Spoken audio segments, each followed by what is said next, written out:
EPFO-CP पोर्टलवरती पेन्शनसंदर्भात दाखल केलेली तक्रार मागे घेण्यासंदर्भात फोन करून दमदाटी करणाऱ्या इसमाविरुद्ध गुन्हा दाखल करण्यात आला.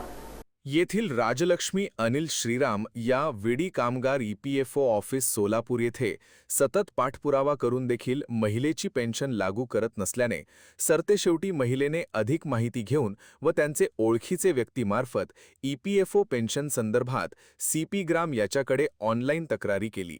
सदरची तक्रार दाखल केल्यानंतर फिर्यादीचा मुलगा गणेश अनिल श्रीराम यांना अनोळखी व्यक्तींनी फोन करून EPFO-CP पोर्टलवरती पेन्शन संदर्भात ऑनलाईन दाखल केलेली तक्रार तात्काळ मागे घ्या, नाहीतर तुझ्या आईच्या पेन्शनला अडचण होईल असे म्हणून दमदाटी केली.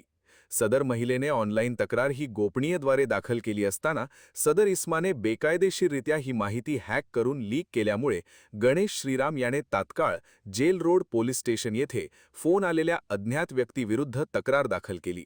संबंधित तपास अधिकारी यांनी अज्ञात व्यक्तीला फोन करून बोलवून घेतले असता त्याने त्याचे नाव अमर सामल असे सांगितले व त्यानेच फोन करून दमदाटी केलेलेचे मान्य केले असता त्या इस्माविरुद्ध जेल रोड पोलीस स्टेशन अंतर्गत अदाखलपात्र गुन्हा दाखल झाला आहे.